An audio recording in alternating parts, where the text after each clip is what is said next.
Well, Jonas Salk was the inventor of the polio vaccine, the first polio vaccine, and this was a major deal. Polio was the scourge of certainly the upper middle class in the turn of the century. I had it myself when I was 13. And his vaccine was invented, came on the market in 56. In those days, and they weren't so long ago, people did it for the sheer joy of the discovery. They had a comfortable life, but not a wealthy life. And the idea was the excitement of the discovery. So we've come a long ways from that. The most winning story about Jonas Salk is what he said when he was asked whether he patented the vaccine. There is no patent. This is... Could you patent the sun?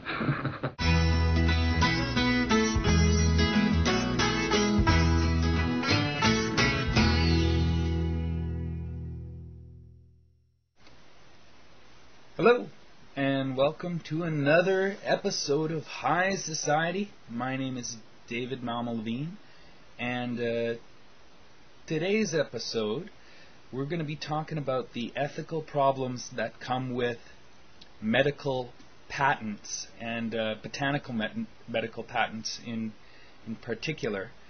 Being a cannabis activist and being one for a while, I get concerns expressed to me by the cannabis community that if we legalize pot, it will just become monopolized by the government or by pharmaceutical companies.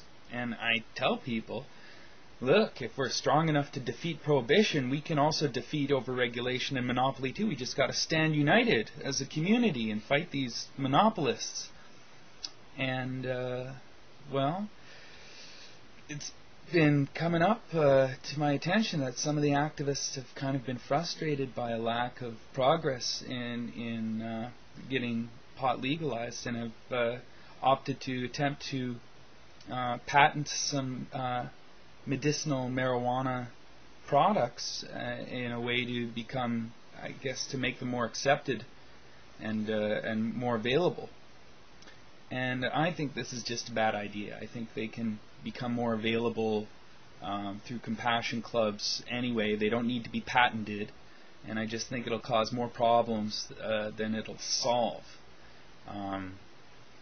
So on today's show, we're going to explore the idea of patents in medicine and the problems that may come with that, or the arguments that come against it. And we're going to look at a lot of places in history. We're going to look at the history of patents. We're going to look at, well, we got a clip from this movie Sicko by Michael Moore, a little clip about Jonas Salk and the polio vaccine. Not a big fan of vaccines, but it was interesting that this discoverer of the polio vaccine refused to get a patent. And you saw at the beginning of the show, he said, "What? Could you patent the sun?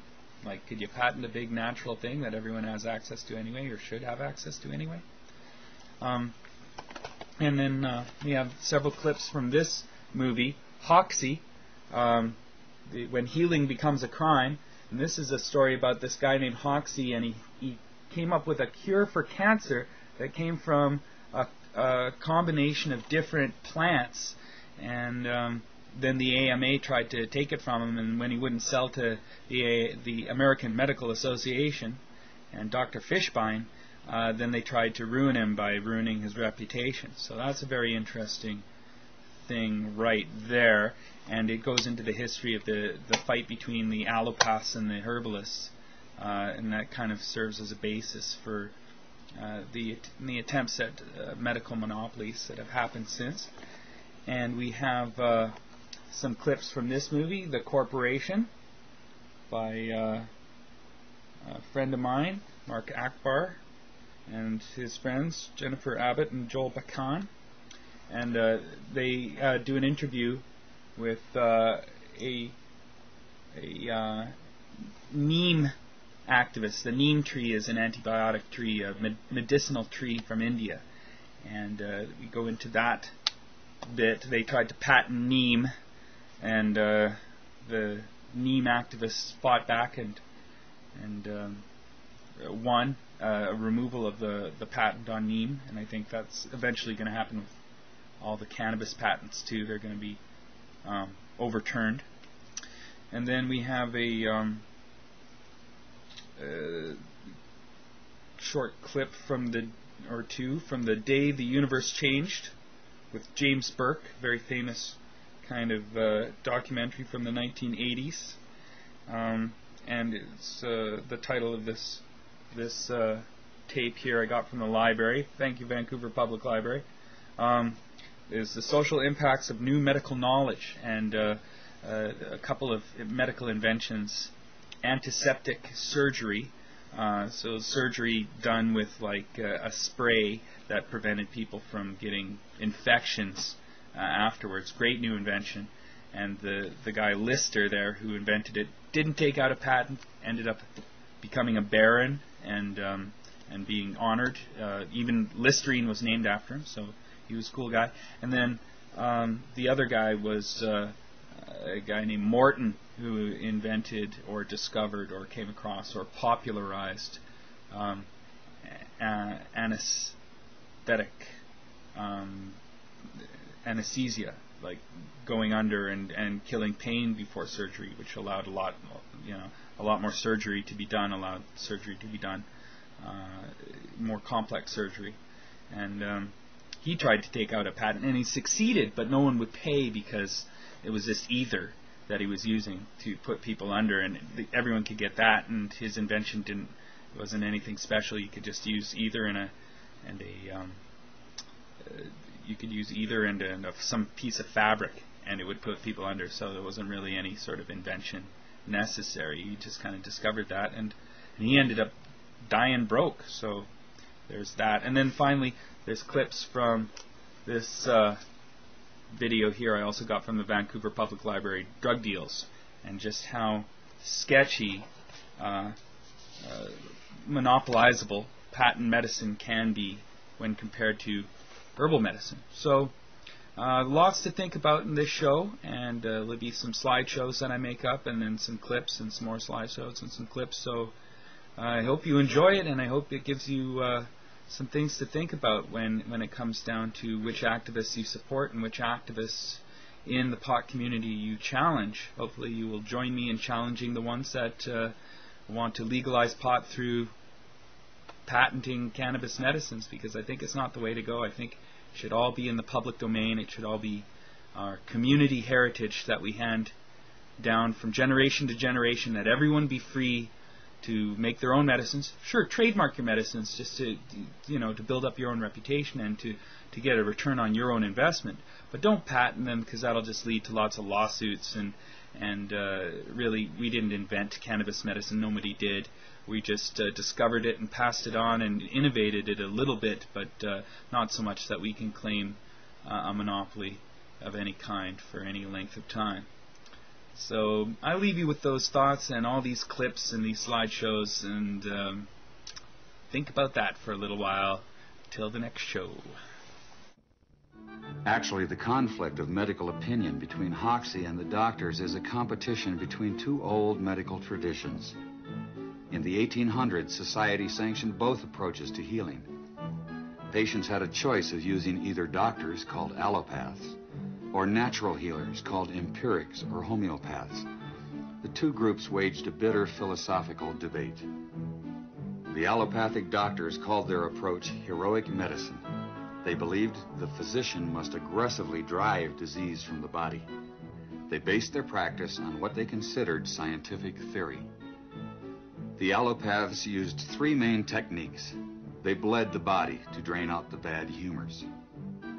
They gave huge doses of toxic minerals like mercury and lead to displace the original disease. They also used surgery, but it was a brutal procedure before anesthesia and infection control. Few patients were willing to have surgery. Most patients feared allopathic methods altogether. Satirists of the day remarked that with allopathic treatment, the patient died of the cure. Competing with the doctors were the empiric healers. Contrary to the doctors, they believed in stimulating the body's own defenses to heal itself.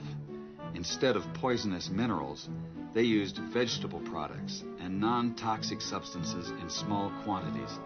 They especially favored herbs learned from Native American and old European traditions. The empirics said they based their remedies not on theory, but on observation and experience. Satirists of the day added that with empiric treatment, the patient died of the disease, not the cure. The Hoxsey herbs come from the empiric tradition. According to Hoxsey, they had a surprising origin on an Illinois horse farm in 1840. As the story goes, John Hoxsey was a veterinarian whose prize stallion got cancer. He put it out to pasture to die. But 3 weeks later, the tumor had stabilized. He observed the horse eating unusual plants, not part of its normal diet. Within a year, the horse was well. So John Hoxsey began to experiment on animals with the herbs, and he added other popular home remedies. He claimed success and passed the formulas down through the family, who eventually used them on people. But the idea that the American Indians or this person or that person or a veterinarian would accidentally stumble upon some herb that would cure a large number of products is rather far-fetched. It's like the idea that if you put 3 billion monkeys in a room, one of them might write a Shakespearean sonnet. And now the food and drug people want to know, what is Elixir X? What's in it? In every district station is a battery of crack chemists and microanalysts who fight the battle against filth and fraud. To one of these comes Elixir X.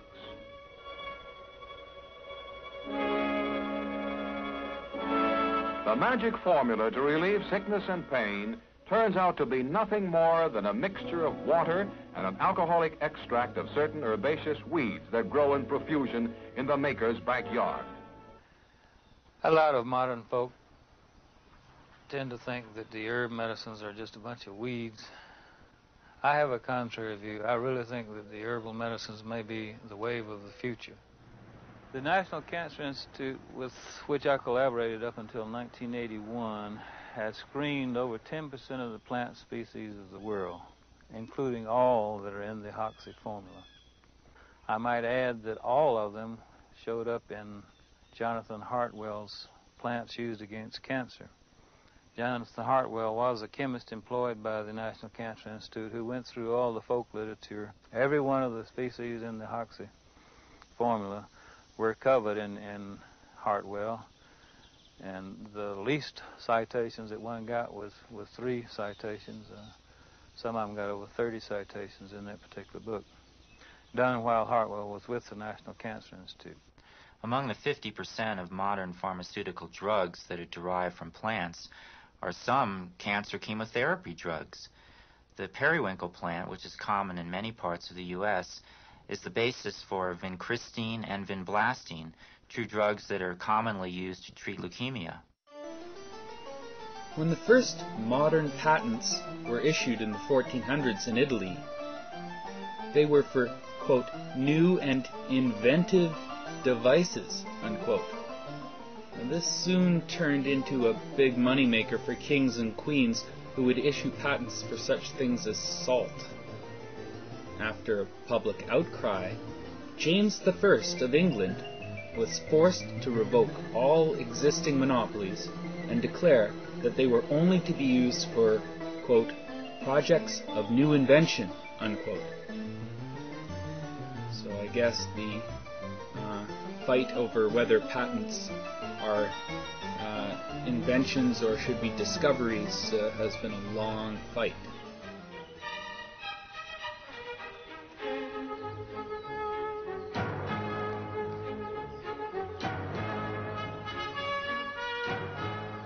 Meanwhile, unknown to everybody in Europe, events were to be spurred along by a gentlemanly GP in Georgia, USA.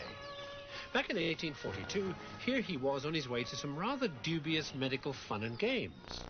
Everybody around knew about the kind of parties you could have with Crawford, Williams and Long. Parties where the wildest things happened because of what he could get people to do. Once they'd taken a sniff of what was in his mysterious bottle. Even girls would misbehave.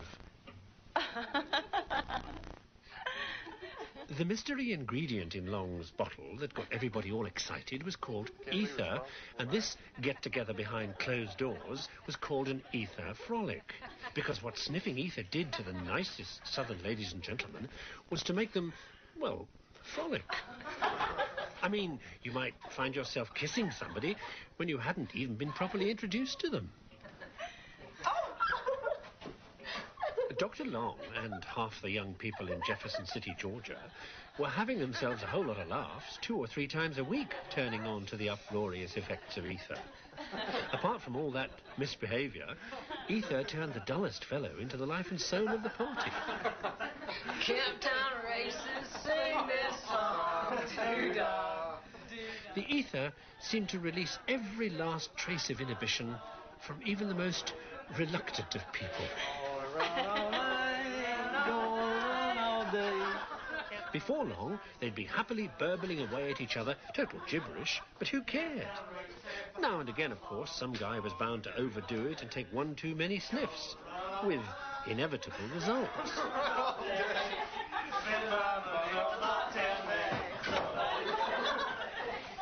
It was at one of these incoherent little interludes that Long realized the full potential of his magic potion. Not only did it make you behave like a falling-down drunk, but just like the totally plastered, it left you feeling no pain. No, I'm fine. After these clinical trials, Long was to try the stuff on a patient during a minor operation with extraordinary results, because what he'd discovered was anesthesia.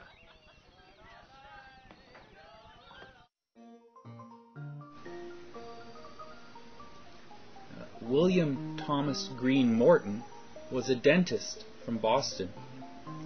He discovered, or popularized, the fact that ether was a good anesthetic. He was successful in patenting his technique. On November 12, 1846, he was granted U.S. patent